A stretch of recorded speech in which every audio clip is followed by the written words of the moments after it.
আমরা আছি এখন রামকৃষ্ণ সাধনা আশ্রমের চেয়ারম্যান শ্রী পরিমল নস্করের কাছে। 1982 সালে আশ্রম প্রতিষ্ঠা করেন স্বামী শুভানন্দজি মহারাজ। উনি প্রথম এখানে এসে আশ্রম প্রতিষ্ঠা করেন।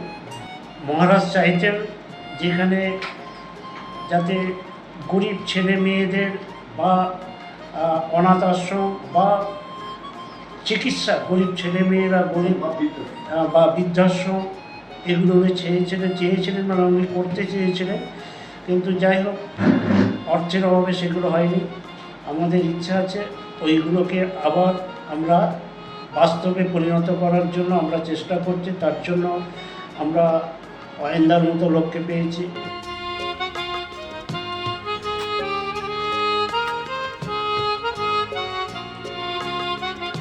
রূপক দাস উনি এই আশ্রমের পরিচালন কমিটির সেক্রেটারি। এবারে এছাড়াও ওনার আরেকটা পরিচয় আছে, উনি খুব অল্প বয়সে প্রায় বাল্যকাল থেকে এই আশ্রমের সঙ্গে যুক্ত। বলতে পারেন ছোটোবেলা থেকে বাল্যকালটা কেটেছে এই আশ্রমে, তারপরের সময়টা এই আশ্রমের সঙ্গেই উনি যুক্ত আছেন। আজকের দিনে ওনার বয়স প্রায় 60-এর অধিক। আপনি একটু আমাদের সঙ্গে আপনার পুরনো দিনের কয়েকটা স্মৃতি শেয়ার করুন। ছোটোবেলায় যখন আপনি প্রথম এসেছিলেন কীরকম ব্যাপারটা ছিল? ওই ছোটোবেলায় যখন মহারাজ যেমন এখানে মহারাজের নিজের সম্পত্তি, এটা মহারাজজির নিজের সম্পত্তি। এটা উনি যখন এখানে অন্য আশ্রম থেকে যখন এখানে বাড়িতে পেলেন তখন সবাই মিলে আমাদের পাড়ার লোক মিলে বলল মহারাজ এখানটা আশ্রম করা। ওটা কোন সময় ছিল? সালটা 82-83 এরকম হবে। আচ্ছা আচ্ছা। তখন তো এই জায়গাটা পুরো জঙ্গল, বাঁশবাগান, সেই 17 হবে এরকম হবে। তখন এসে ওই বাঁশ ঘাটের সঙ্গে আমিও ওই কাটারি দিয়ে বসে বসে এই মহারাষ্ট্রে করতাম। তারপরে এটা করার পর একটা মানে দরমা দিয়ে একটা ঘর তৈরি হয়েছে। সেই দরমা দিয়ে ঘরটা তৈরি হয়েছে তখন মাকে পুকুর স্থাপন করা হয়। এমন একদিন গেছে, সময় গেছে বর্ষাকালে, চারিদিকে জলে ভেসে গেছে। মহারাজজি মায়ের পা ধরে পাঁজা করে ধরে মানে ধরে বসে আছে, আর জলে সব পুরো ভিজে গেছে, পুরো উপরে সব জল পড়ছে। তখন আমার রাত্রিবেলা এলাম, এসে দিন মহারাজের এই অবস্থা। তখন মহারাজকে তখন থেকে তুলে নিয়ে গিয়ে পাশে খাটে বসিয়ে তাকে আমরা মানে সেবা শুশ্রূষা করলাম। তখন মহারাজ নিজেই সাইকেল একটা ছিল, ভাঙা সাইকেল, ওই সাইকেল নিয়ে লোকের বাড়ি বাড়ি গিয়ে কালেকশন করতো। বাড়ির কাছে যে যা দিত ওই নিত, নিয়ে বিক্রি করে নিয়ে আসতো, আর সেইটা দিয়েই কিন্তু মায়ের পুজো হতো আর ওই খাওয়ার ব্যবস্থা হতো। সে তখন থেকে এই অবস্থা। আচ্ছা, সেই চালা ঘরের পর থেকে আস্তে আস্তে এইটা কীভাবে সংস্কার হলো? এইটা একটা বড় একটা কাহিনী আছে। মহারাজ আমরা যেটা জানি, আমার চোখের সামনে দেখা, মহারাজ একদিন এখানে বসে আছেন, আমিও বসে আছি। একটা ভদ্রলোক এসছেন বেহালায় কোনো এক জায়গায় বাড়িদার। এবারে এসছে, আসার পরে যে ওনার বিরাট শিল্পপতি ছিল এবং 2-3টে জাহাজ বাইরে থেকে বিদেশ থেকে মানে আসছিল, জাহাজটা নির্দেশ হয়ে যায়। আমি এটা শুনেছি, এটা মহারাজের সামনে গল্প করেছি, আমি সব পড়ে শুনতাম। তখন মহারাজ বললো তোমার চিন্তা নেই, তুমি তোমার জাহাজ ফিরে পাবে। এমনি 15-16 দিন পরে একটা জাহাজ মানে খবর পাওয়া গেছে যে এরকম আসছে। তখন মহারাজের কাছে আবার সেই ভদ্রলোক দৌড়ে দৌড়ে ছুটে আসে। পুরো কথা বলে তোমার চিন্তা নেই, তুমি সব পেয়ে যাবে, তোমার মাকে রাখো মনোকামনা পূর্ণ হবে। বলতে সেই ওনার সবগুলো রাজগুলো ফিরে পেল। ব্যাপারে উনি এই আশ্রমটার জন্য বিরাট একটা অ্যামাউন্ট তখন দান করেছিল আমাদের, মানে নিজে হাতে করে দিয়েছিল। কীরকম অ্যামাউন্ট খেয়াল মনে আছে? তখন অ্যামাউন্ট ছিল প্রায় উনি প্রায় দিয়েছিল প্রায় 4 থেকে 5 লাখ টাকার মধ্যে মোটামুটি আমার মনে আছে। তখন থেকে সংস্কার শুরু হলো মন্দিরের। উনিই করে দিলেন মন্দিরটাকে। আর বাদ বাকি আমরা তখন ওই পাড়ায় বেরিয়ে কিছু চাঁদা তুলে কিছু ওই 1,04,000 টাকার মতো আমরা কালেকশন করেছিলাম তখন, সেই সময় করে সব মিলে দিয়ে এই আশ্রমটা তৈরি হয়েছে।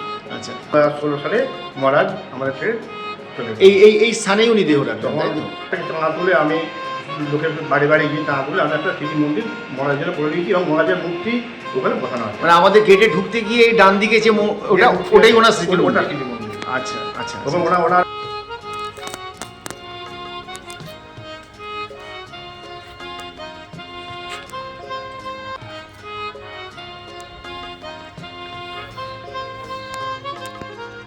আমরা কথা বলবো শেখ আশিক আলী, আমাদের মন্টুদা,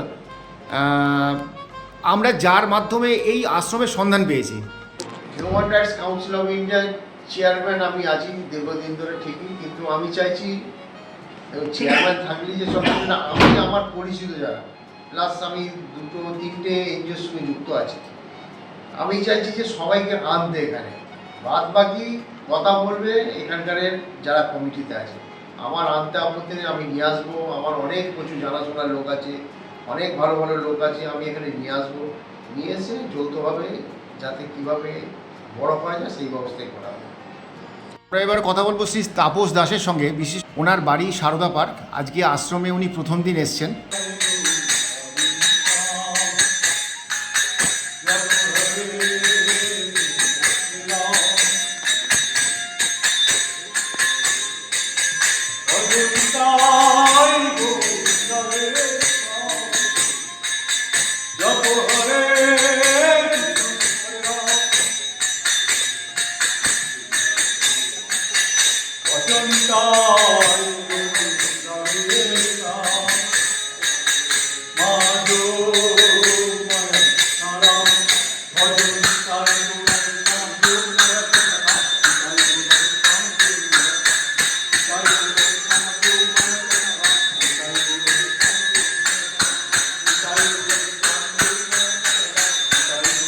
আপনারা দেখতেই পেলেন একটু আগে আমরা দেখালাম, আশ্রমে ঢুকে উনি কোনো কথা বললেন না, উনি নিজের সংকীর্তন নিজে শুরু করে দিলেন। তারপরে যাইব তাপসদার কাছে।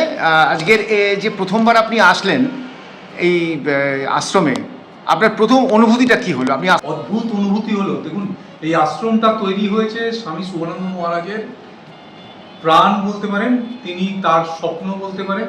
সেইভাবেই এই রামকৃষ্ণ সাধনা আশ্রম তৈরি হয়েছে বড় বাগানে। তো যারা পরিচালনা করছেন তাদের দেখে তো আমি আপ্লুত। যেমন আছেন পরিমলদা, আছেন নয়নদা, আছেন রূপক দাস মহাশয়, আছেন আমাদের মন্টু।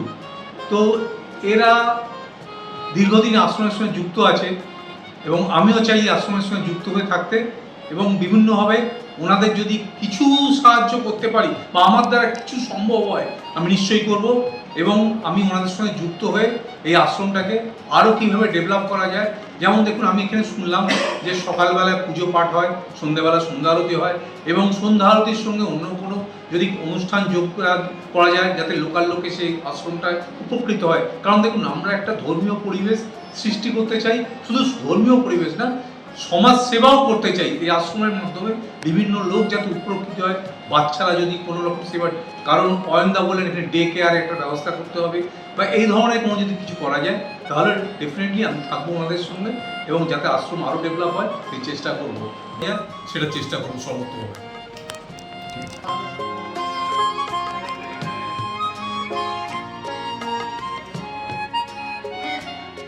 চলে এসেছি আশ্রমের সেক্রেটারি অয়নদার কাছে। অয়নদার পরিচয় শুধু আশ্রমের সেক্রেটারি নন, উনি একজন সমাজসেবী এবং খুবই বিখ্যাত। তো অয়নদার কাছ থেকে জেনে নেবো আশ্রম সম্বন্ধে ওনার চিন্তাভাবনা। বলুন।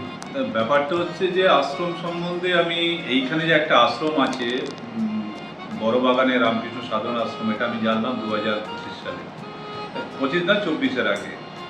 তো কোনো একটা সূত্রে এদের সাথে আমার আলাপ হয়, তারপর থেকে আমি আশ্রমে যাতায়াত শুরু করি।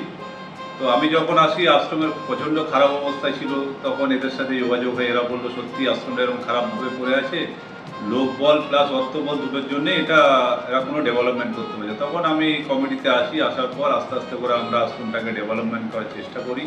আমরা কিছু ফান্ড জোগাড় করি, সেই ফান্ড দিয়ে আমরা এখন আশ্রমটাকে রেনোভেশন করেছি। ডক্টর রুমটা খুব খারাপ অবস্থায় ছিল, সেটাকে আমরা রেনোভেশন করে তারপরে পাশে আমরা আরও 4টে বা 5টা রুম রেডি করেছি, যেখানে আমরা বৃদ্ধাদেরকে এনে যাতে এখানে রাখা যায় স্বল্প মূল্যে, এটাও আমরা চেষ্টা করছি।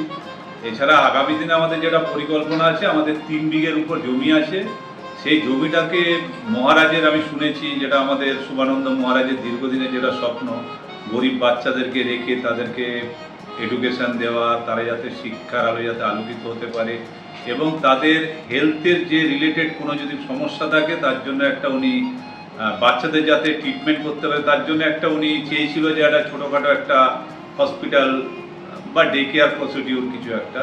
তো আগামী দিনে আমাদের যেটা স্বপ্ন সেটা হচ্ছে এই ওনার ইচ্ছেটাকে আমরা বাস্তবায়ন করব। তার জন্য আমাদের সাথে আছে আমাদের চেয়ারম্যান যিনি পরিমল নস্কর, উনি খুবই হেল্পফুল মানুষ আছে। রূপক দাস, রূপকদার কথা আমি এসে শুনেছি, রূপকদার ছোটোবেলা থেকে আশ্রমে আসতো, আজকে ওনার প্রায় 60 ইয়ার্স ওল্ড হয়ে গেছে উনি। তো এদের আশ্রমের প্রতি বিশাল ভালোবাসা। এছাড়া আমার সতীর্থ বলতে পারেন, ভালো বন্ধু বলতে পারেন মন্টু, তারপরে হচ্ছে তাপসদা, এদের মতো লোককে আমরা পেয়েছি।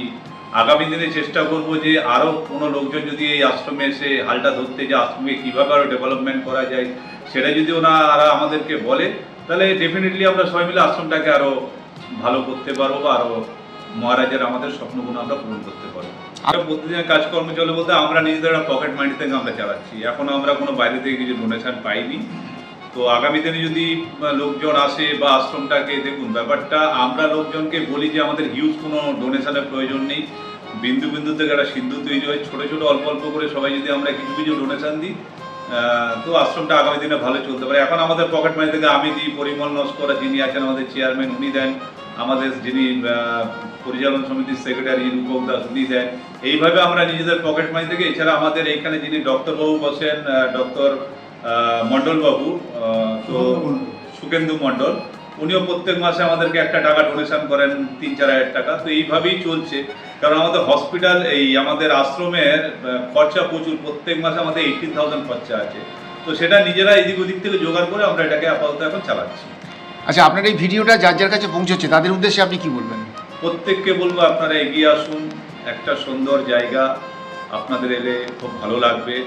আপনারা যদি আসেন, আশ্রমের মেম্বারশিপ নেন, সবার জন্য মেম্বারশিপ আমরা ওপেন রেখেছি, এসে আপনারা আমাদের সাথে যোগাযোগ করবেন, আমরা আপনাদেরকে মেম্বারশিপ প্রোভাইড করব। তাছাড়া আপনারা যেভাবে চালাতে চান, আপনারা যদি কিছু ডোনেশন এনে দিতে পারেন আমাদের জন্য, সেটা আগামী দিনে খুব ভালো হবে। আচ্ছা, বড় বাগান, এটাকে বড় বাগান বলেই সবাই চেনে, কলেজের ঠিক পেছন দিকে বা আটরডি বাস স্ট্যান্ডের কাছাকাছি। এছাড়া হচ্ছে যদি আপনি সুপার মার্কেট দিয়ে আসেন, তাহলে আমরা সকল ক্লাব, ওইখানে এলে বড় বাগান বললে যে কেউ দেখিয়ে দেবে, বড় বাগান রামকৃষ্ণ সাধনা আশ্রম, কাল 8টা থেকে রাত্রি 8টা অবধি আশ্রম ওপেন থাকে। এই সময়ের মধ্যে আসলে এখানে যোগাযোগ করতে পারবেন। একদম একদম একদম। আমাদের নিত্য পূজা হয় প্রত্যেক দিন 11:30 থেকে সকালবেলা, আর সন্ধ্যেবেলা 6টার সময় সন্ধ্যে আরতি হয়। যদি যারা যারা আসতে চান সন্ধ্যা আরতি, সন্ধ্যে 6টার সময় এলে সন্ধ্যা আরতি দেখতে পাবেন।